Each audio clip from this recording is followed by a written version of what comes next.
বন্ধুরা, আজকে আমি তোমাদের সামনে লাঞ্চ থালি নিয়ে এসেছি। লাঞ্চ থালির ভিডিও আজকে তোমাদের সঙ্গে শেয়ার করব। চলো দেখাই আমি লাঞ্চ থালিতে কি কি সাজিয়েছি। দেখো, সাদা ভাত, আর এদিকে নিয়েছি শিম সেদ্ধ, লঙ্কা নুন তেল টেল দিয়ে মেখেছি শিম সেদ্ধটা। আর এখানে আমি নিয়েছি বেগুন, আলু, টমেটো, শিম সব ভর্তা করেছি। ভর্তা করে সেই ভর্তাটা নিয়েছি। আর এদিকে নিয়েছি আমি আলুর দম মটরশুঁটি, আদা পেঁয়াজ রসুন টসুন দিয়ে কষা কষা করে আলুর দম করেছি, সেই আলুর দম।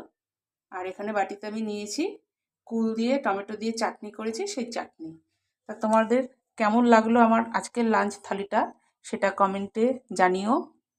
যদি ভালো লাগে একটা লাইক শেয়ার করে দিও। আর ফেসবুক পেজ থেকে দেখলে পরে পেজটিকে তোমরা ফলো করে দিও। আর ইউটিউব থেকে দেখলে পরে চ্যানেলটিকে সাবস্ক্রাইব করে পাশে থাকা বেল আইকনটি প্রেস করে দিও। আজ তাহলে এই পর্যন্ত। চলো তাহলে লাঞ্চটা আমি করে নিই। তোমাদের তো সবারই লাঞ্চ হয়ে গেছে মনে হয়, বেলা তো হয়ে গেছে অনেক। তাহলে আমি লাঞ্চটা করে নিই এখন। তাহলে আজ এই পর্যন্ত, কাল আবার নতুন কোনো ভিডিওর সাথে দেখা হবে। টাটা।